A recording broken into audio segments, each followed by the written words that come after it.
tipo llega a una de las casas inundadas y ve a una mujer subida en el techo. Así que él, como puede, con el agua hasta el pecho, va, sube a la casa, sube al techo y se pone a entrevistar a la mujer que está ahí sentada en el techo de su casa. La mujer se llamaba Joan y comienza a entrevistarla. Y mientras la entrevistan, el periodista ve alrededor de la casa y ve que hay un carro inundado, un caballo flotando ahí muerto, pero también le llama la atención que hay un sombrero que se mueve como en círculos, en un ir y venir frente a la casa. Y mientras entreviste a la mujer, a él le da curiosidad porque parece que el sombrero se mueve de una manera no normal, no como si estuviera flotando. El sombrero va y viene frente a la casa y entonces el periodista le dice a la mujer, mire, disculpe, ¿qué será eso del sombrero que se mueve así? Y la mujer le dice, ese es mi marido, Glenn. Él dijo que hoy iba a cortar la grama, lloviera o no lloviera. Oiga eso. Y esta es una historia verífica, como dicen en mi pueblo. Interesante historia que puede ilustrar el hecho de que algunos de nosotros podemos tener la casa inundada, que podamos tener la vida inundada, hecha un desastre, pero nos interesa cortar la grama. ¿Cómo así? Que muchos de nosotros nos gusta vernos bien en el Instagram, nos gusta vernos bien en las redes sociales, nos gusta oler bien y vestir bien, aunque nuestra vida sea un desastre. Ahora, no te estoy diciendo que si tu vida es un desastre, tenés que llorar. No, bañate, hacenos el favor. Pero, lo curioso es que muchos de nosotros vivimos en algo, eso hablamos en el tema anterior, hace unas 3 semanas creo que fue eso. Hablamos acerca de que uno de los más grandes obstáculos para la transformación de tu vida y la mía se llama la negación. Diga el qué, la negación. El problema de muchos de nosotros es que estamos preocupados por cortar la grama y no por la casa que se nos está inundando. Una de las cosas que hemos aprendido por la Biblia es que Dios nos ama tanto que mandó a Jesucristo a morir por nosotros, para salvarnos, para evitarnos la condenación. Amén. Ok. Y la obra de Jesús en nosotros se da en 2 tiempos. La primera cosa que el Señor hace es perdonar nuestros pecados. Por nuestros pecados no podemos tener una relación con Dios, mucho menos entrar al cielo. Así que, basado en la muerte suya, porque ahí Él nos sustituyó, Él nos perdona los pecados. ¿Cuáles pecados? Todos los pecados. El perdón de pecados ocurre en un acto, o sea, en el instante en que nos arrepentimos y pedimos perdón, nuestros pecados son perdonados. Amén. Hemos aprendido eso por lo que la Biblia dice. Dios perdona inmediatamente, Dios perdona instantáneamente y Dios perdona eternamente. Ok, pero para que nuestra vida realmente refleje la vida de Jesús, o sea, que haya un cambio, para eso hace falta tiempo. El perdón se da en un acto, pero la transformación toma tiempo. Algunos le llaman a esto que nosotros le llamamos transformación. Algunos le llaman restauración, otros le llaman regeneración, o la Biblia también le llama santificación. Eso toma tiempo. Por eso es que hay personas que reciben al Señor y unos van cambiando ciertas cosas de su vida al mes, a los 2 meses, y hay personas que bregan con cosas por años, años y años, como usted y como yo. Voltea a ver al de la par. A ese le cuestan algunas cosas todavía. No le pregunte qué, no se ameque. Pero todos nosotros todavía bregamos con cosas que no hemos podido poner en orden. Ok, necesitamos transformación. Amén. Necesitamos transformación. Vivimos en un mundo caído, en un mundo caído por el pecado de Adán y Eva, y desde entonces el mundo dejó de ser el paraíso perfecto que era y se volvió la tierra que hoy es. Con el tiempo, claro, nos fuimos devaluando en muchos sentidos y bueno, aquí estamos, devaluadísimos. El mundo no es perfecto, el clima del mundo no es perfecto, la sociedad no es perfecta, las relaciones no son perfectas porque las personas no somos perfectos. Y en este proceso todos hemos sido dañados. Voy a decirlo otra vez, todos hemos sido dañados. Todos tenemos heridas, todos tenemos complejos y todos tenemos hábitos autodestructivos. Se lo voy a repetir, míreme para acá. Todos tenemos heridas, complejos y hábitos. Otra vez, todos tenemos heridas, complejos y hábitos, malos hábitos, adicciones en algunos casos. Entonces, todos nosotros necesitamos pasar o avanzar en ese proceso de transformación. El asunto que estamos aprendiendo aquí los domingos es que no importa la herida, no importa el complejo y no importa el hábito, los pasos que hay que dar para la transformación son los mismos para todos. Y hay algo que estamos aprendiendo nosotros aquí, y es que la raíz, aprendimos en el tema anterior, la raíz, antes de continuar, miren, si usted no vio o no estuvo aquí el domingo que hablamos acerca de esto, el tema anterior que se llamaba de la negación a la gracia, lo necesito yo, más lo necesita usted, que vaya y lo busque en nuestras plataformas, busque nuestra página de Facebook y ya está también en YouTube, ¿sí o no? Ya va a estar esta semana. Mire, de la negación a la gracia. Esa es la primera cosa. Porque aprendimos en ese tema que la raíz de la mayoría de nuestros problemas es nuestra angustiante necesidad de querer controlarlo todo. Queremos controlar las cosas. Y mientras más inseguros somos, más queremos controlar las cosas. Queremos controlar nuestra vida, queremos controlar la vida de los demás, queremos controlar el ambiente, nuestro ambiente en el que vivimos y el ambiente en el que viven las personas. En una palabra, queremos ser Dios. Queremos que todo esté bajo nuestro control. Queremos nosotros ser los gerentes del universo. Y cuando nosotros tratamos de ejercer ese control sobre nuestra vida y sobre la vida de los demás, lo único que conseguimos es terminar fatigados, frustrados y fracasados. Estoy resumiendo la prédica anterior. Ahora, ¿cómo se rompe eso? ¿Cómo se puede vencer este hábito de querer controlarlo todo? De creer que nosotros podemos controlarlo todo. Superando la negación. ¿Cómo se vence? Superando la negación. Diga conmigo, superando el qué, la negación. La negación es eso de no querer aceptar la verdad. La negación es crear historias, nos creamos historias falsas acerca de la verdad.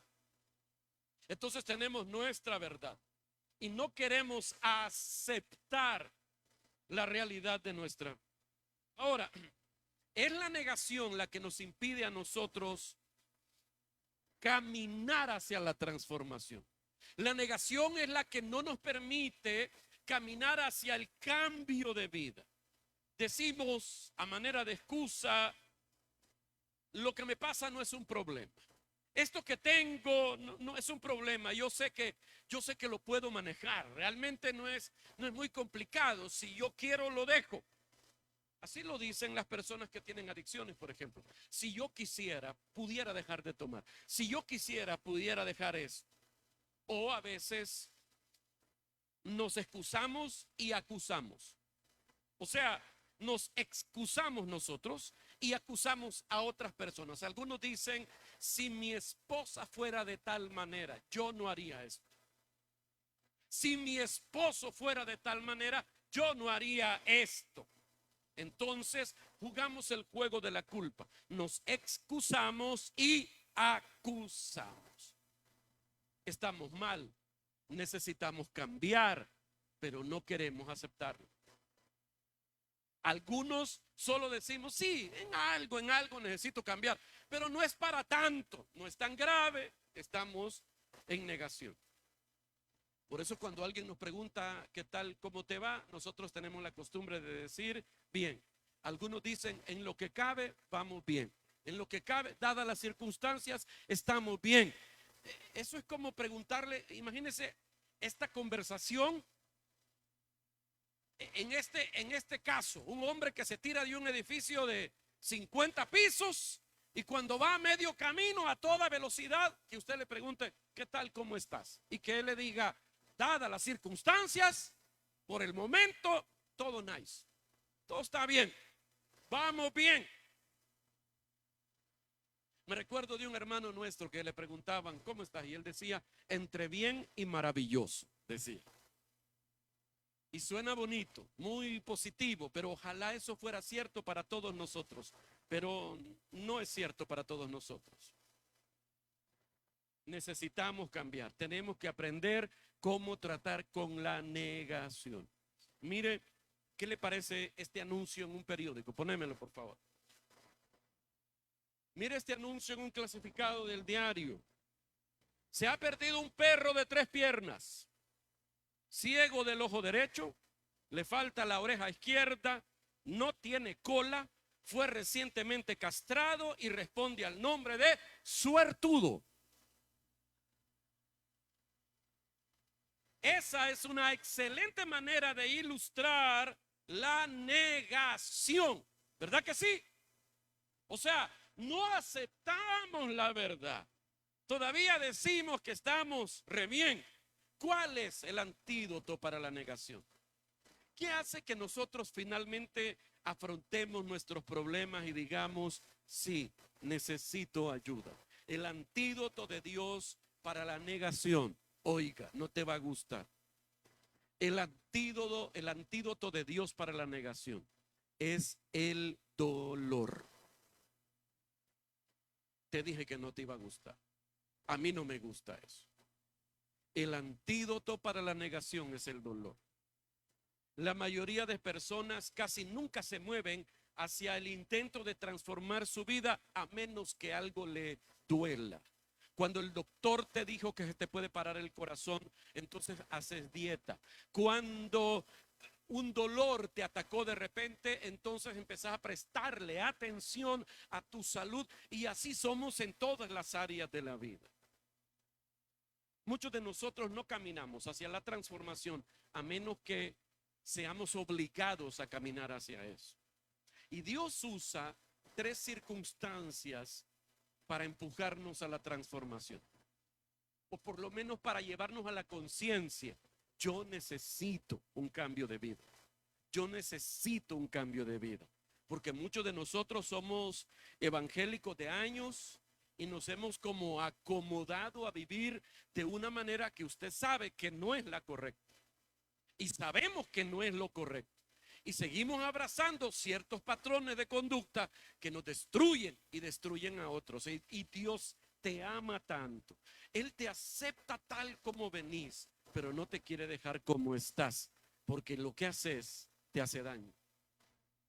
Entonces hay 3 maneras en que Dios nos lleva para destruir la negación y encaminarnos a la transformación. 3 cosas, rápidamente, ponémoslo. Número 1, la crisis. Crisis. Y cuando hablo de crisis, estoy hablando de aquellas circunstancias para las que nosotros no tenemos los recursos de enfrentarla. No estoy hablando de un problema común, estoy hablando de cosas que a veces te pasan que vos no tenés los recursos para enfrentar. Y eso puede ser una enfermedad, puede ser una sobrecarga de estrés, puede ser pérdida del trabajo, cosas que te provocan dolor. Y el dolor es como una alarma. El dolor es como una alarma. Eso lo puede encontrar en la página 24 del libro Cuando la vida duele. ¿Cuántos ya empezaron a leer ese libro? Ustedes son los que entrarán al reino de los cielos, dice. No es cierto. Mire, oiga, oiga.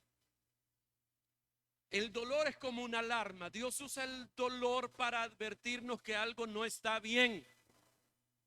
De hecho, cuando usted siente un dolor por aquí, que le contesta por aquí, usted y yo lo que hacemos es tomar un medicamento para quitar ese dolor. Eventualmente eso está bien para poder seguir funcionando. Pero después de 4 o 6 horas el dolor regresa. ¿Ok? ¿Y qué hacemos nosotros? Otra pastillita. Y así pasamos meses, incluso años, hasta que el doctor dice, ahí tenés un cáncer. Y esto es viejo. Si le hubiéramos prestado atención al dolor, hubiéramos llegado a la sanidad mucho más rápido. ¿Se imagina qué bonito fuera una vida sin dolor? Fantástico. Algunos piensan, sería bonito una vida sin dolor, pero una vida sin dolor sería un desastre, porque los dolores te advierten de algo peor que está pasando en tu interior. Los dolores avisan de un mal mayor, y así es en todas las áreas de la vida. El dolor es una alarma. Si usted, digamos, en nuestros países casi no acostumbramos eso, pero si usted pudiera tener en su casa una alarma contra incendios y de repente la alarma que usted puso empieza a sonar, usted diría, ay, qué bulla, apaguen eso, desconecten ese volado, que feo, que como pita ese volado, que me molesta, apáguenlo, no me deja ver la tele. ¿Eso haría usted? No. Usted correría a ver cuál es el origen, lo que causó que la alarma se disparara. Pero muchos de nosotros vamos por la vida solo apagando la alarma, el dolor, adormeciendo el dolor, tratando de evitar el dolor. En nuestra vida, cuando nosotros sentimos que el dolor emerge y suena la alarma del dolor en nuestra vida, lo que hacemos es tratar de aplacar el ruido del dolor y no buscar la causa de ese dolor. ¿Y cómo hacemos para aplacar el ruido del dolor en nuestra vida? Tratamos de encubrirlo con comida, tratamos de encubrirlo. Oiga, y voy a hacer una pausa con el asunto de la comida. Esta semana despedimos a alguien querido aquí de la congregación. Y la causa de sus afecciones físicas tienen que ver o tenían que ver con eso. Muchos de nosotros estamos tratando de acallar un dolor a través de la comida. De hecho, se hizo un estudio en Estados Unidos, se reunieron varios profesionales para hablar de esto y el estudio concluyó en un libro que se llamaba Hambre de Amor. Hambre de Amor. Muchas de las personas que tienen problemas serios de obesidad están tratando de llenar un vacío con la comida. Y entonces tratamos nosotros de acallar el dolor con comida, otros con alcohol, otros con drogas, con sexo, con cualquier otra cosa. A veces a través de una vida de ilusiones, a través de las redes sociales o de los dispositivos móviles, tratamos de acallar el dolor. Así que Dios, ¿qué usa? Dios usa el dolor para llamar nuestra atención. Rápidamente. Número 2, ¿qué usa Dios? Dios usa la confrontación. Ayúdame, gracias. La confrontación. ¿Cómo es que Dios nos ayuda a destruir la negación en nuestra vida? Primero, con una crisis. Segundo, con la confrontación. Eso es cuando alguien que te ama se para frente a vos y te dice la verdad que ve en tu vida. Es cuando alguien que realmente te ama y se interesa por vos te dice, hey, eso que estás haciendo te hace daño. Eso que estás haciendo te destruye. Eso que estás haciendo destruye tu salud. Vas a perder tu casa, vas a perder tu familia, vas a terminar muerto un día de estos. Es la confrontación. Es cuando alguien que te ama y que le interesas se atreve a decirte la verdad en tu cara. ¿Aló? Un antiguo refrán tejano decía: si alguien te dice espalda de caballo, ignóralo. Si dos te dicen espalda de caballo, considéralo. Si tres te dicen espalda de caballo, cómprate una montura. O sea, lo que ese refrán quería decir es que si hay personas que repiten que tenés un problema con algo, varias personas te dicen eso, deberías intentar por lo menos prestar atención. Si tres personas te dicen que sos adicto al trabajo, cómprese una montura.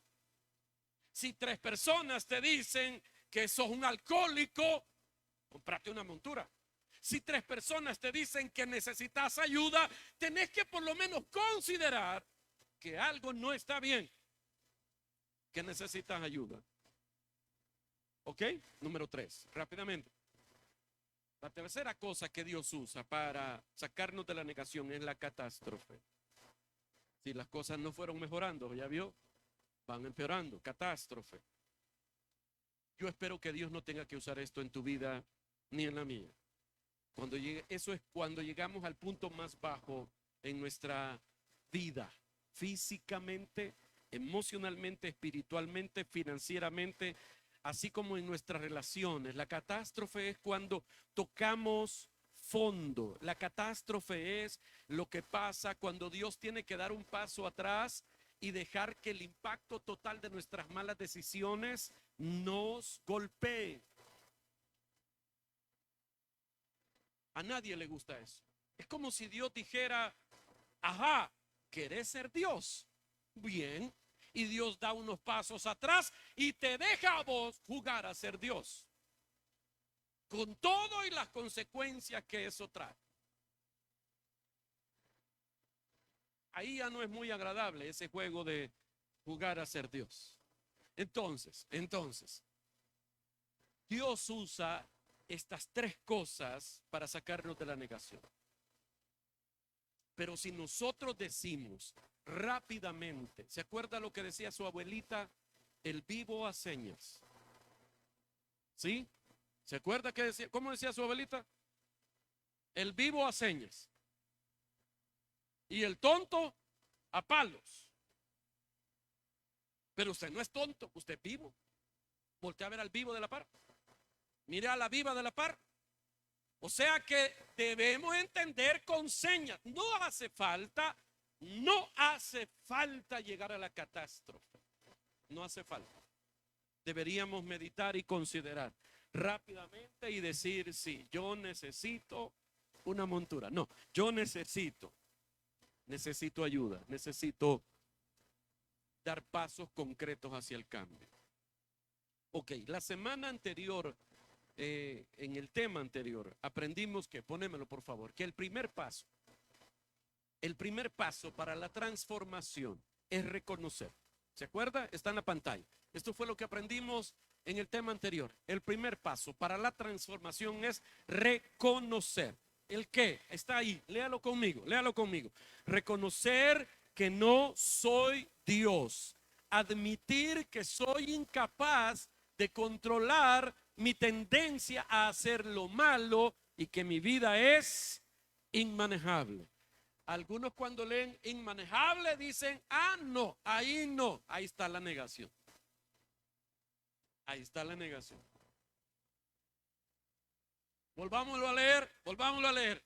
Reconozco, léalo conmigo, todos vamos a leerlo en voz alta. Reconozco que no soy Dios.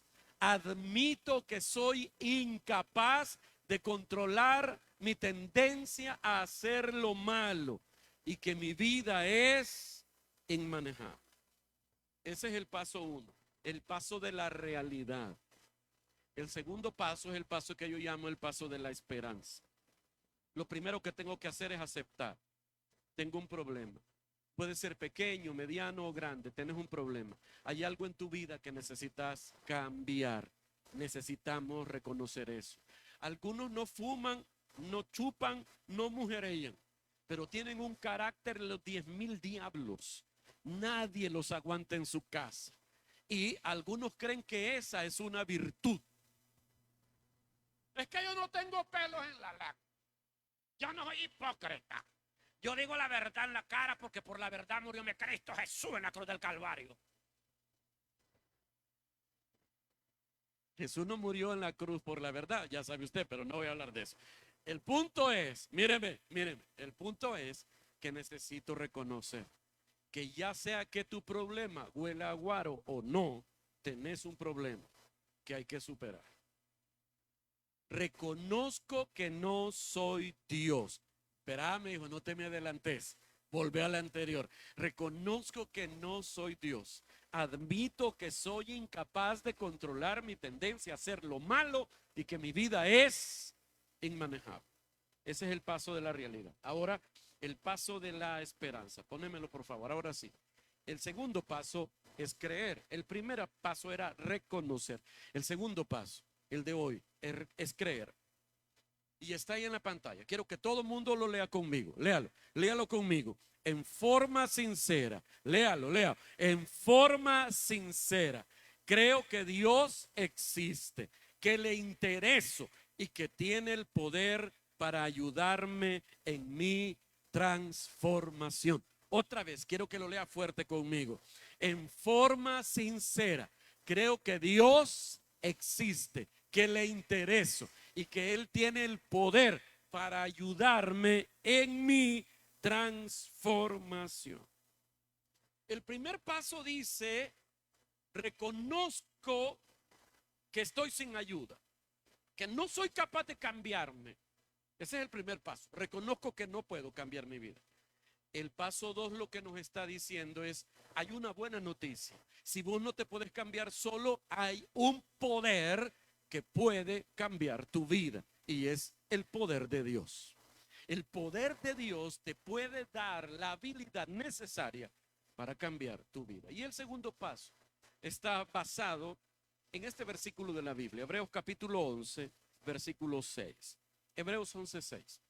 Ponémelo, por favor. Miren lo que la Biblia dice. Hebreos 11:6. Léalo conmigo. Léalo.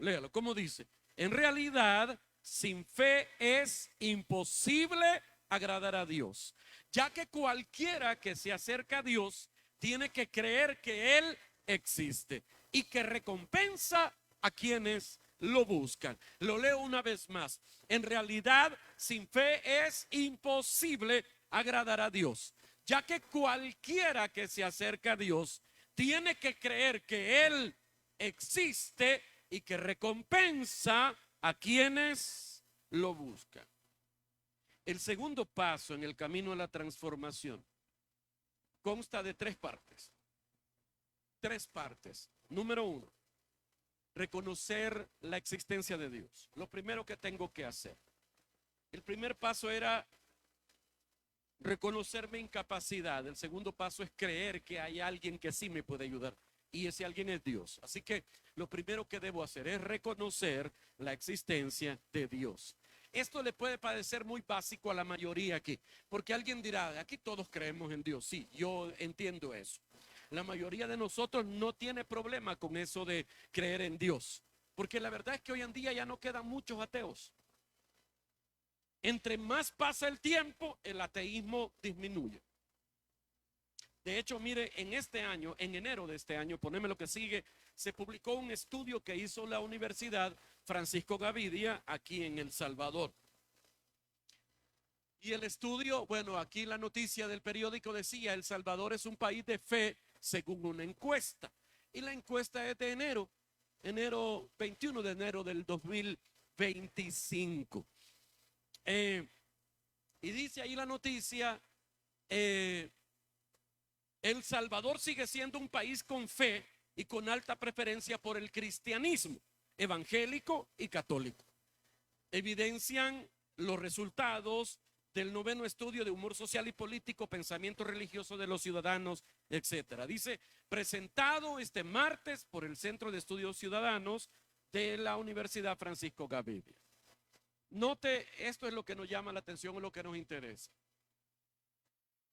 En cuanto a la pregunta si una persona es creyente o no, está ahí en la pantalla, Un 78.12% de los encuestados se considera una persona creyente.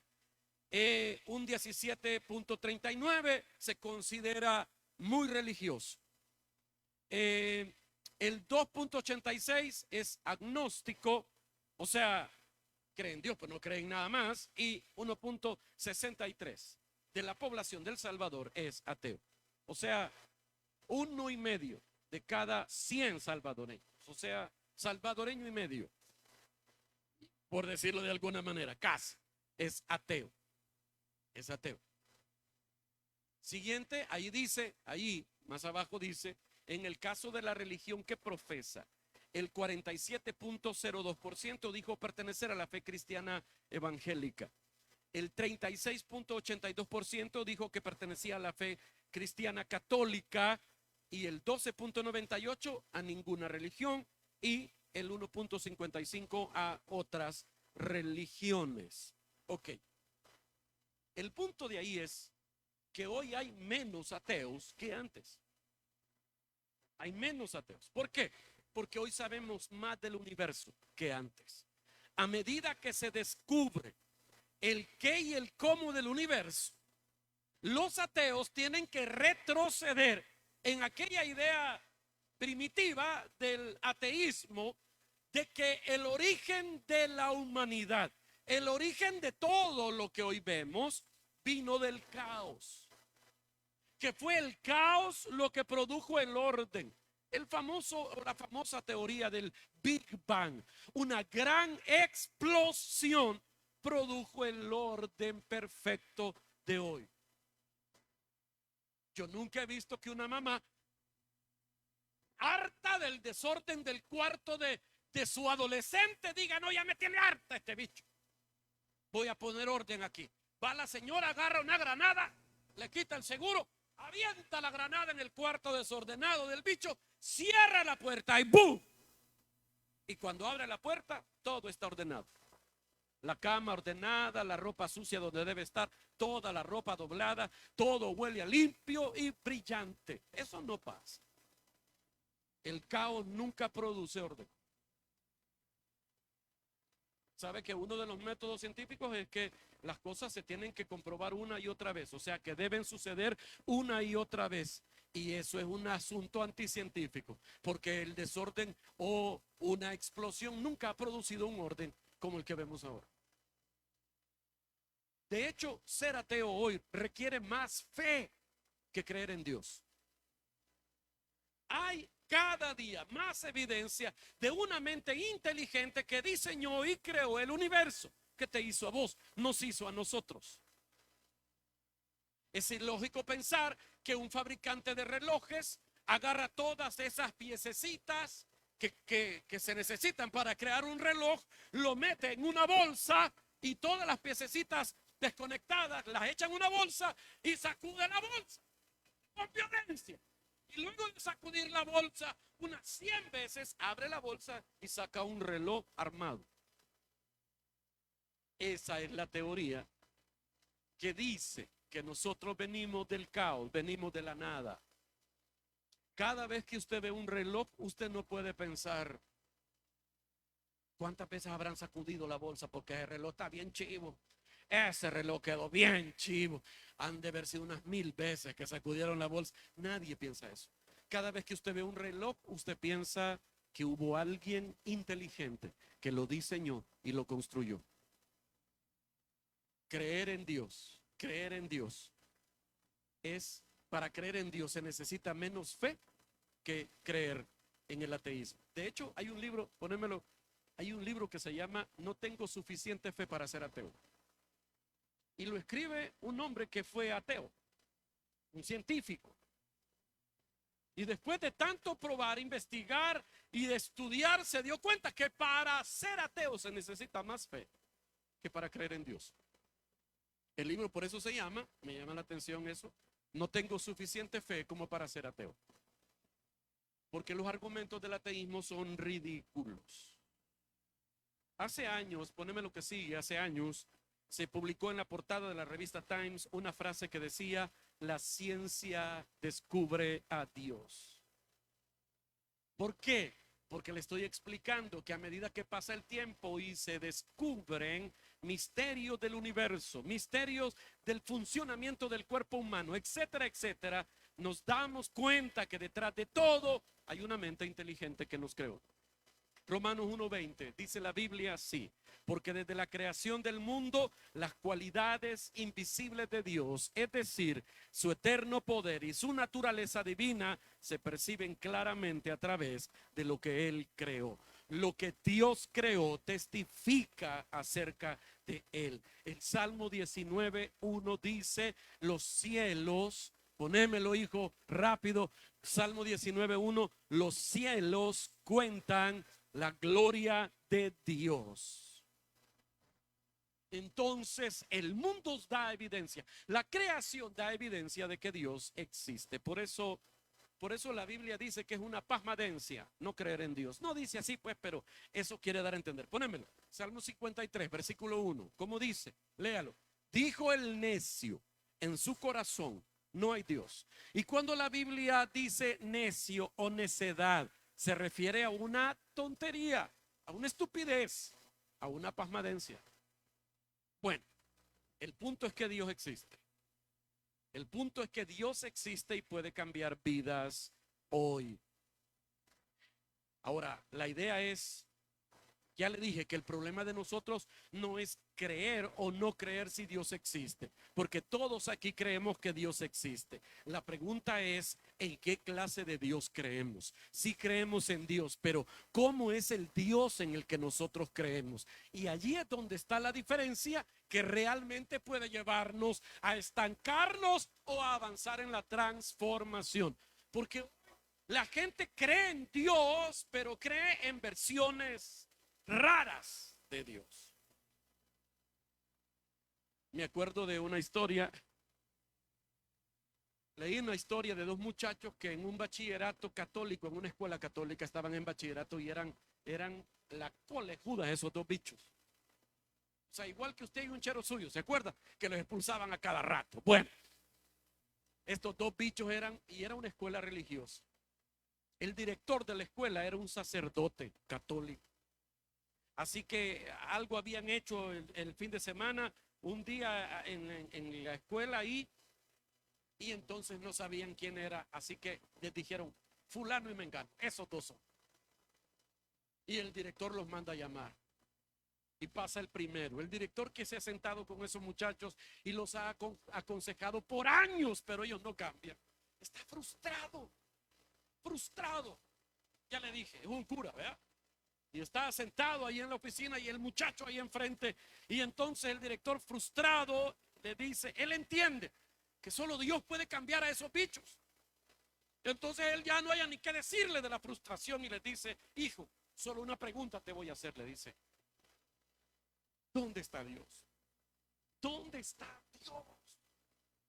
Casi llorando el cura. Y el cipote no sabía qué responder y le volvía a decir: ¿dónde está Dios? ¿Sabes qué? Salite, le dijo. Y se salió. Cuando él sale, va a entrar el otro y se encuentran en la puerta y le dice: ¿qué onda? Que parece que se les ha perdido Dios y nos quieren echar la culpa a nosotros. Porque la idea de estos muchachos es que Dios era la imagen que estaba colgada en la capilla de oración. ¿Qué clase de Dios es el que usted cree? El Dios que usted ha abrazado en su fe. ¿Cómo es Dios? Muchos de nosotros tenemos una idea equivocada de Dios. Por eso no podemos avanzar en la transformación. Algunos de nosotros pensamos en un Dios muy severo, que usted no puede equivocarse porque Él rápidamente prepara sus rayos para lanzarlos en contra tuya. Algunos de nosotros creemos que Dios vive enojado con nosotros por todo lo que hacemos y que cada mañana al salir el sol Dios ya se levantó para ver cómo te va a fregar la vida porque te has portado mal. Para muchos de nosotros ese es el Dios en el que creemos. Por eso usted oye a la gente decir: mi idea de Dios es, espérame, ¿cómo? ¿Cómo qué? ¿Tú qué? Mi idea de Dios. Mira. Tu idea de Dios no me importa. Mi idea de Dios a vos no te importa. Lo que debe importarnos es lo que la Biblia dice acerca de Dios. ¿Cuál es la idea verdadera de Dios? ¿Qué es lo que Dios dijo acerca de sí mismo en su revelación? Que es la palabra de Dios. Y aquí llegamos al segundo punto. La segunda cosa que debemos saber esta mañana es que tengo que entender. Primero yo tengo que creer que Dios existe. Ok, ya estamos claros. Dios existe. Ok, pero ¿cómo es ese Dios? Y aquí está la segunda cosa. Debo entender el carácter de Dios. Debo entender cómo es Dios, cómo actúa Dios, por qué Dios actúa como actúa. ¿Cómo es Dios realmente? Y hasta que usted y yo no sepamos cómo es Dios, no vamos a poder confiar en Él. ¿Y sabe qué es lo bueno? Dios quiere que lo conozcamos. Dios está interesado en que usted lo comprenda. Por eso Dios se hizo hombre, para estar cercano a nosotros. Por eso Jesucristo vino a la tierra y se mostró en forma de hombre, Dios a través de él. Dios vino a la tierra hace 2000 años. Por eso celebramos la Navidad. Por eso conmemoramos la Semana Santa. ¿Por qué? Porque recordamos el milagro de la encarnación. Dios vino en forma de hombre a la tierra. Y cuando Jesús vino, Él nos dijo, así es Dios. Le dijo a sus discípulos, el que me ha visto a mí, ha visto al Padre. Y yo soy el camino al Padre. O sea, ¿quieren conocer a Dios? Véanme a mí. Y aquí está el punto. ¿Quiere usted conocer a Dios? Vea a Jesucristo. Lea los evangelios. Se va a dar cuenta cómo es Dios viendo al Señor Jesucristo. Pero esta mañana le voy a mencionar tres cosas rápidamente. Tres cosas que aprendemos de Dios a través de Jesús. Número uno, la primera cosa que debo saber acerca de Dios es que Dios conoce todo acerca de mi situación. Dios sabe todo acerca de mi situación. Yo sé que Dios sabe, usted sabe, yo sé que usted sabe que Dios conoce todo acerca de su situación, pero a veces vivimos como ignorando eso a propósito. Dios conoce tus malos hábitos, Dios conoce tus heridas, Dios conoce tus complejos, Él conoce lo bueno y lo malo de vos. Dios te conoce. Y algunos probablemente han tenido muchos momentos difíciles en la vida. Algunos han tenido una vida muy dura. Dios lo sabe. Mire lo que dice la Biblia, el Salmo 56, versículo 8, está ahí en la pantalla. Mire cómo dice, tú llevas, lea conmigo, lea, tú llevas la cuenta de mis huidas, tú recoges cada una de mis lágrimas. Otra vez, léalo, léalo, ¿cómo dice? Tú llevas la cuenta de mis huidas. Espérate, espérate. ¿Cuántas veces te has escapado de la cordura a la locura? No levante la mano. ¿Cuántas veces has tomado decisiones tontas y has huido de la verdad a la mentira? Un montón de veces. Tú llevas la cuenta de mis huidas. ¿Y qué dice después? Tú recoges cada una de mis lágrimas. Muchas de esas escapadas tuyas te han producido lágrimas, dolor. Qué increíble versículo este. La Biblia dice que Dios te conoce personalmente, que Dios te conoce de cerca, que Él ha visto tus lágrimas. Hay gente que dice, nadie sabe lo que yo estoy viviendo. Dios lo sabe. Hay gente que dice, nadie sabe el infierno que estoy viviendo. Dios lo sabe. Dios lo conoce. Alguien podría decir, nadie vive lo que yo vivo, nadie me entiende. Dios lo vive con vos, Dios te entiende. Dios sí lo sabe. Él ha visto tus lágrimas, Él conoce cada una de ellas. Él conoce la razón de tus lágrimas. Míreme acá. Con que no maten a un maestro de esos niños, que jueguen de mudo, dígale. Bueno, míreme aquí, mire aquí, mire aquí. Mire lo que dice el Salmo 31, versículo 7. Léalo, Salmo 31, 7. Léalo conmigo. Tú has visto mi aflicción y conoces las angustias de mi alma. Otra vez, léalo conmigo, léalo. Tú has visto mi aflicción y conoces las angustias de mi alma. Dios está al tanto de tus necesidades. Dios sabe lo que necesitas, dice la Biblia, incluso antes de que se lo pidas. Él ve la crisis de tu alma en este mismo momento.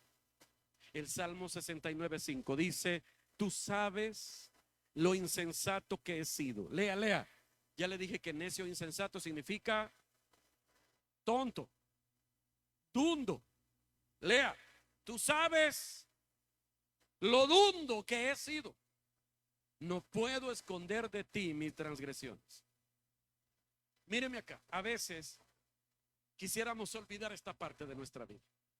A veces quisiéramos olvidar esto porque nos da vergüenza. A veces no quisiéramos que Dios supiera las locuras que hemos hecho. A veces no quisiéramos que Dios supiera las estupideces que hemos hecho. Pero el hecho es que no hay nada que se escape de la vista de Dios. Usted siempre tiene una audiencia de 1 las 24 horas del día. No importa dónde estés ni lo que hagas, Dios está ahí viéndote siempre. Él conoce tus buenos días y Él conoce tus malos días. Él conoce tus malas decisiones y Él conoce sorprendentemente tus más oscuros pecados. Pero lo que más me sorprende es que aún sabiendo todo eso, Él te ama. Eso me sorprende. A Dios no le sorprende tu pecado. Si usted hace algo mal, Dios no dice, ve lo que este hizo. Cuando usted peca de alguna manera, Dios no se sorprende y le da algo así como que por la impresión de lo que hiciste. No, no. Él sabía mucho antes de que vos pecaras lo que ibas a hacer. Incluso Él sabe por qué lo hiciste. Él sabe lo que te motivó a hacerlo. A veces no, ni nosotros sabemos el por qué hacemos lo que hacemos, pero Dios sí sabe. Él no ignora lo que haces. Él no se sorprende, Él no se altera, no se decepciona porque Él te conoce. Ya le he dicho esta frase que decía Oswald Chambers, un predicador del siglo pasado. Él decía, Jesús no se desilusionó con nadie porque Él no se ilusionó con nadie. Él sabía quién era Judas y lo que iba a hacer. Él sabe quién sos vos y lo que sos capaz de hacer. Y te ama. No le alegra eso. Dios te ama. Diga conmigo, Dios me ama. Dios me ama. Número 2, la segunda cosa que podemos aprender cerca de Dios a través de Jesús es que Dios se interesa por mi situación. No solamente la sabe, no, Él se interesa por mi situación. El Salmo 103 está ahí en la pantalla. Dice, tan compasivo es el Señor con los que le temen, como lo es un padre con sus hijos. Él conoce nuestra condición, sabe que somos de barro. Dios sabe que somos hechos de moléculas frágiles, que no somos superhéroes, que no somos super seres humanos, super mujeres, que dice Él es tierno y compasivo. Míreme, esa es la clase de Dios que usted ama y conoce, o deberíamos conocer. ¿Por qué a veces no avanzamos en la transformación? Porque tenemos la idea de un Dios severo que no pasa nada por alto y que siempre está interesado en castigar y condenar. Pero ¿qué dice la Biblia? Él es como un padre, como tierno y compasivo. Jeremías 31:3 dice, hace mucho tiempo se me apareció el Señor y me dijo, con amor eterno te he amado.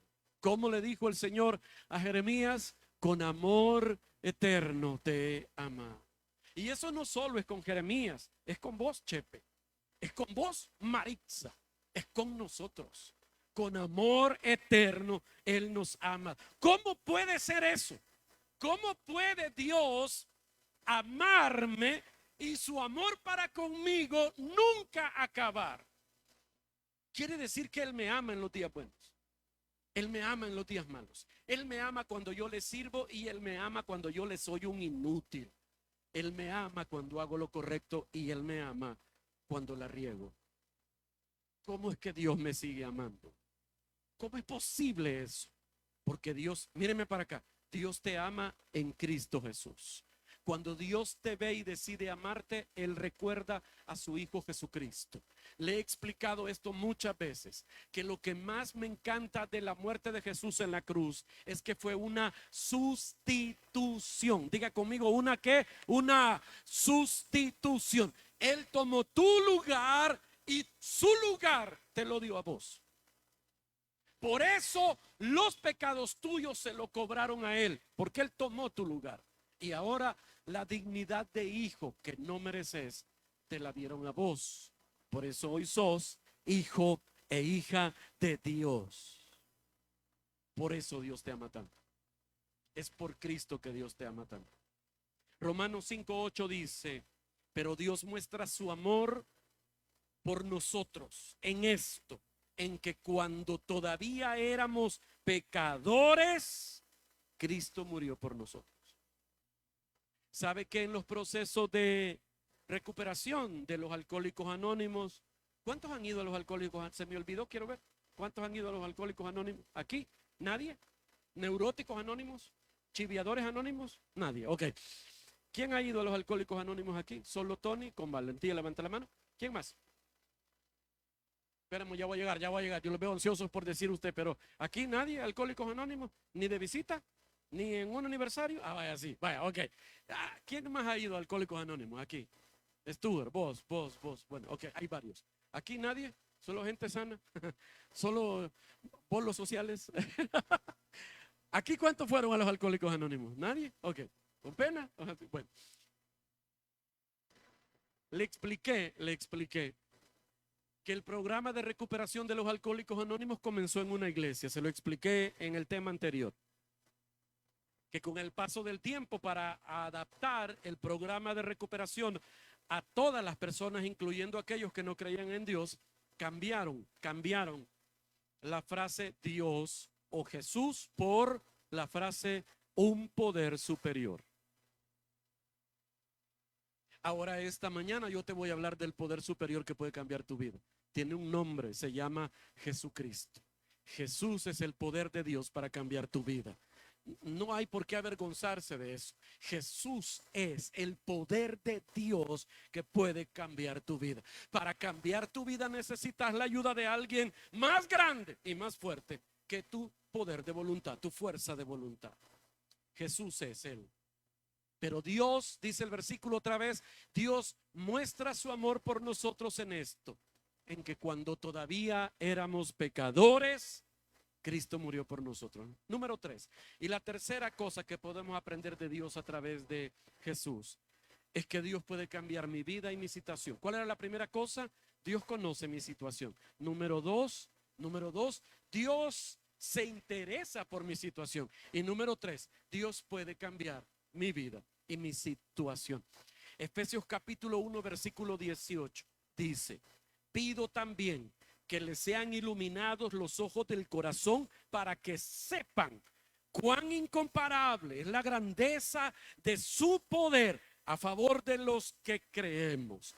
Ese poder es la fuerza grandiosa y eficaz que Dios ejerció en Cristo cuando lo resucitó de entre los muertos. Mírame aquí.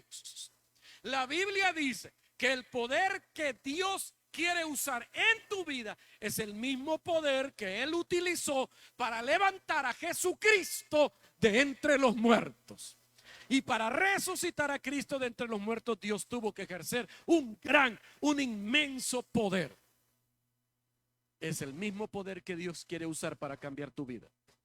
No es un empujoncito el que Dios te quiere dar, no. Quiere usar todo su poder para cambiarte. Míreme acá. ¿Alguna vez te has sentido paralizado ante una decisión que tenés que tomar, que sabes que la tenés que tomar, pero que no has podido tomarla?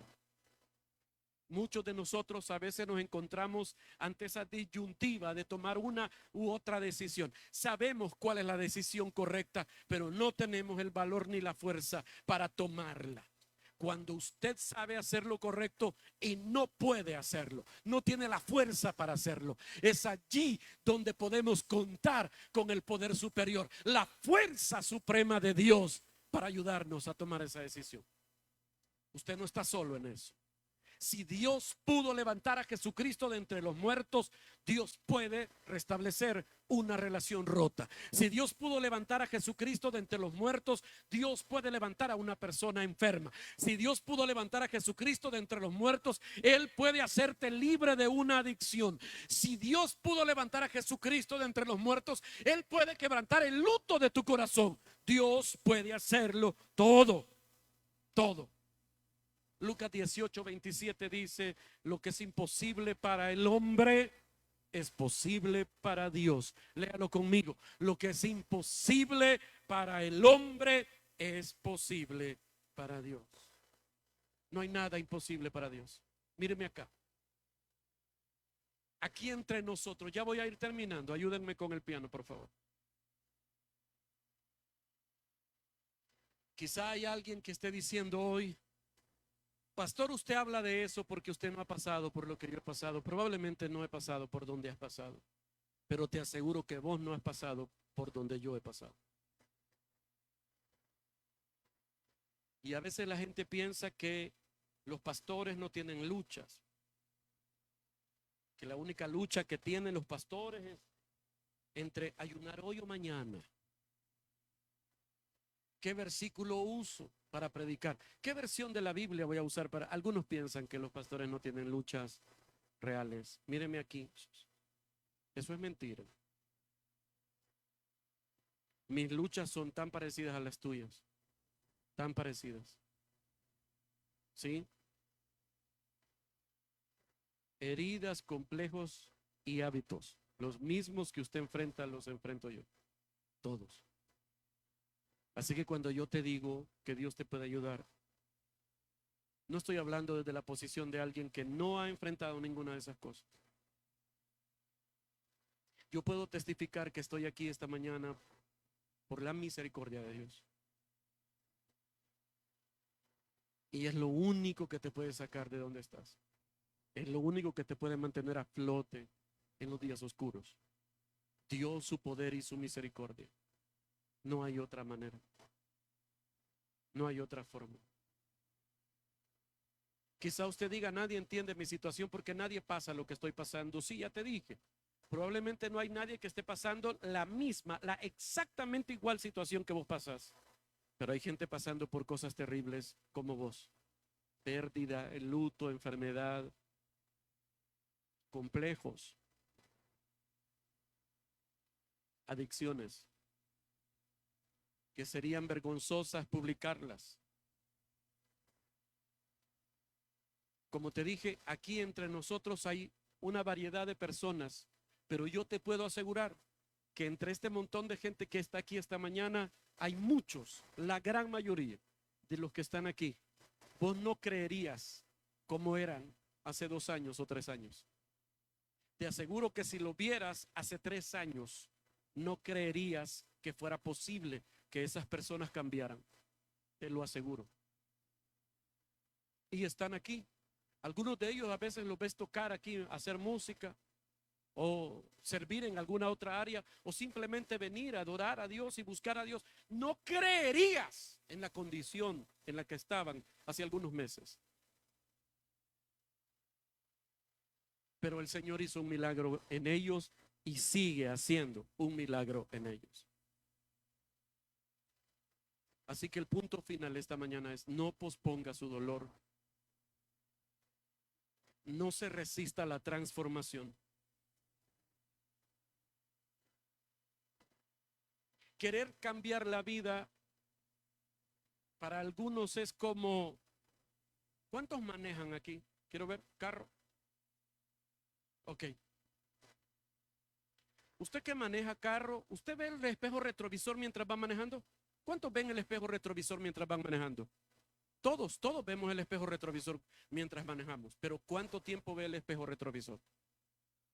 ¿Cuánto sería el tiempo correcto para ver el espejo retrovisor? Mientras vas manejando, no si estás estacionado, no. Mientras vas manejando, el espejo retrovisor se tiene que ver como un tic nervioso. Así, segundo, micro de segundo. Lo ves, analizas la información y seguís. Ves si viene un carro, si viene una moto, lo que sea, rápidamente. Ves y seguís viendo. Porque nadie puede avanzar en la vida viendo hacia atrás. Hay muchas personas que no pueden avanzar porque la culpa los agobia y los ahoga. Por eso el espejo retrovisor es más pequeño que el parabrisas. Porque tu perspectiva hacia el futuro debe ser más grande que el pasado. El pasado ya pasó, dijo aquel cantante. ¿Cómo dijo? Lo que pasó, pasó entre tú y yo.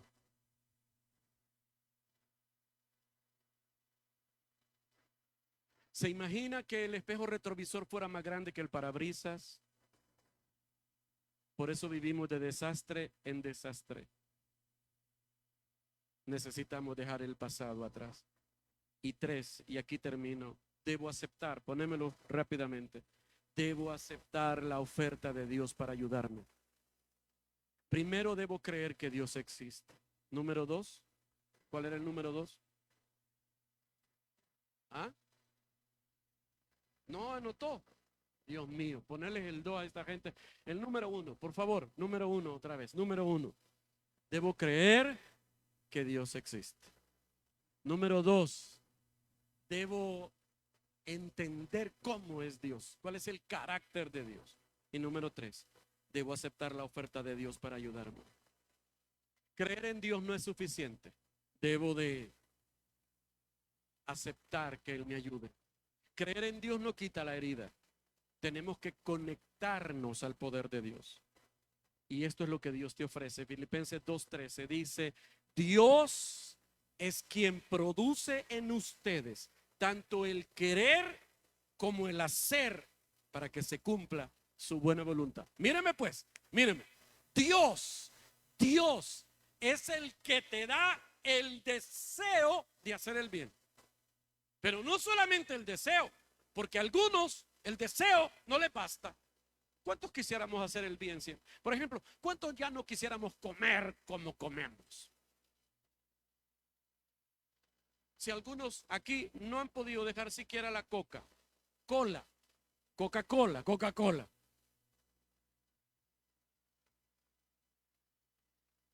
Dice, Dios es quien produce en ustedes tanto el querer, o sea, el deseo de hacer el bien, como el hacerlo, ¿verdad? O sea, Dios no solo te da el deseo, te da el poder para hacerlo, para que se cumpla su buena voluntad. Lo que usted y yo necesitamos es el poder de Dios que nos da el deseo y la fuerza para hacerlo. Porque a veces tenés que aceptarlo, a veces vos ni siquiera querés cambiar. ¿Por qué a veces nos cuesta tanto cambiar? Míreme aquí. Porque ese mal hábito nuestro a veces produce recompensas. Por ejemplo, un mal hábito, gritarle a tus hijos en la casa, incluso a tu marido. Vengan todos a comer, pues apúrense que ya esto se va a enfriar. Y corren todos a comer. Pero si se los decís, la comida está lista, nadie se mueve. Te tienen que ver ensatanada, transformada, para que todos corran a hacer lo que les estás pidiendo. Eso es un mal hábito, pero produce, ¿qué? Una recompensa. Pero tengo que entender que aunque hay cosas que aunque hay cosas que me producen pequeñas satisfacciones, pequeñas victorias, son destructivas a mediano y largo plazo. Puede que el alcohol te haga olvidar un dolor momentáneo, una pérdida, una frustración, pero eso te destruye a mediano y largo plazo. Y no vale la pena. No vale la pena. Es mejor acudir a aquello que nos puede transformar completamente y quebrantar el dolor y vencer el luto y vencer nuestros hábitos, nuestros complejos. Dios es quien produce. Dios tiene el poder para darte el deseo y la fuerza para hacer aquello que debes hacer para cumplir su buena voluntad. Segunda de Timoteo, y con este versículo quiero terminar. Capítulo 1, versículo 7. Como dice la Biblia, léalo conmigo. El espíritu que Dios nos da nos llena con su poder, amor y dominio propio. Otra vez, léalo. El espíritu que Dios nos da nos llena con su poder, su amor y su dominio propio. Yo quiero eso en mi vida. Yo quiero en mi vida poder. ¿Cuántos quieren poder en su vida? Yo quiero poder para quebrantar los malos hábitos que yo no puedo romper. Quiero poder para hacer las cosas que sé que son correctas hacer, pero que no puedo hacerlas en mi propia fuerza. Yo quiero poder para ser libre del pasado y dejar que esos recuerdos se vayan para siempre. Yo quiero poder para empezar a vivir la clase de vida que Dios desea que yo viva. ¿Cuántos quieren ese poder? Dice que el Espíritu de Dios nos da poder y nos da amor. Yo quiero ese amor. Yo quiero ese verdadero amor. Yo quiero ese amor que me dé a mí la capacidad de amar a las personas como Dios las ama. No como yo en mi miseria humana creo que es correcto amarlas. Yo quiero ese amor que sane las heridas de mi corazón y que me ayude a construir puentes y no paredes con la gente que me ama a mí. Yo quiero ese amor. Y dice que Él nos da poder, amor y dominio propio. ¿Cuántos quieren ese dominio propio? No demonio propio, no, ese lo tenías, pero Cristo lo echó de tu vida. Dominio propio. Eso es autocontrol. Diga autocontrol, autocontrol. Yo quiero eso. Obviamente usted quiere eso. Y es que usted no está en un verdadero control de su vida hasta que el Espíritu de Dios te llena. Hasta que le decimos a Dios: dame de tu espíritu en mí. Yo me rindo, yo me rindo. Mire qué bonito. Poder, amor y dominio propio. Ok, míreme aquí. Pero no basta solo con saber eso. Poneme lo que sigue. Yo he entendido, esta es una verdad universal de nuestro mundo moderno. Las cosas funcionan mejor conectadas. ¿Aló? Una refrigeradora, un televisor, un horno, una lavadora. Todas esas cosas funcionan mejor si están conectadas a la fuente de poder. Puede ser lo último en tecnología, pero si no están conectadas, no sirve. Dios tiene un poder para darte, pero vos tenés que conectarte a la fuente del poder, que es Dios. Dios. Y voy a terminar diciendo algo. Sí, ya les dije que voy a terminar como 5 veces, pero esta es la última, por esta que es verdad. Mire.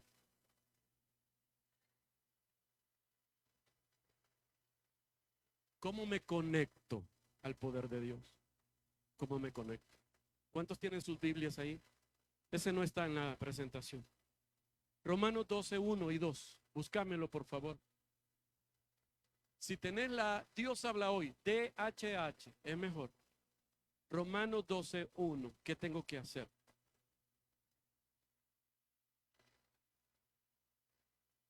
¿Qué tengo que hacer? Levante su carita de Kellogg's. Ahí está en la pantalla. Mire, por tanto, hermanos míos, les ruego, ¿por qué? Por las misericordias de Dios, que se presenten ustedes mismos como ofrenda viva, santa y agradable a Dios. Este es el verdadero culto que deben ofrecer.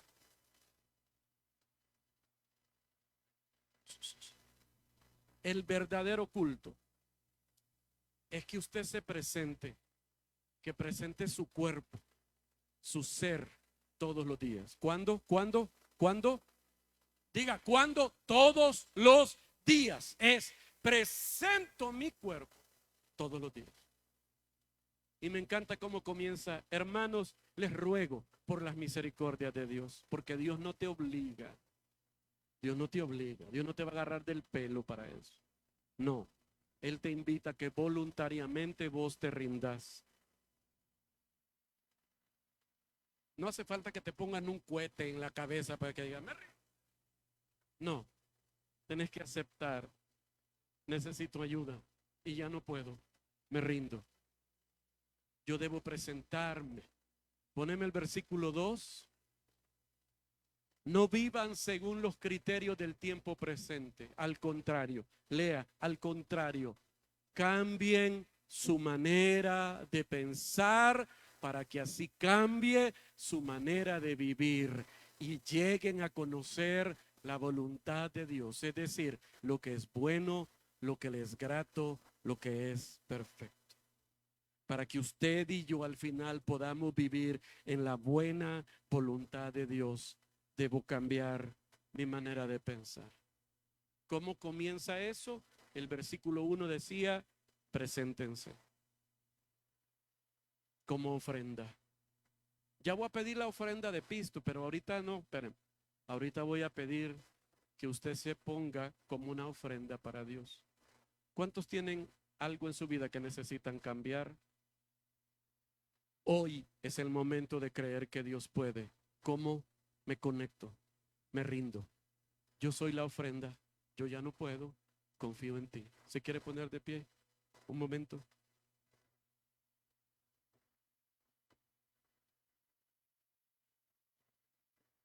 Y yo quisiera obligarte, pero no puedo. Solo te puedo invitar a que te rinda voluntariamente. Todos aquellos que esta mañana han comprendido lo que tienen que hacer, yo te invito a que esta mañana le digas, Señor, yo me rindo hoy. Yo soy la ofrenda. Cámbiame, transfórmame, transforma.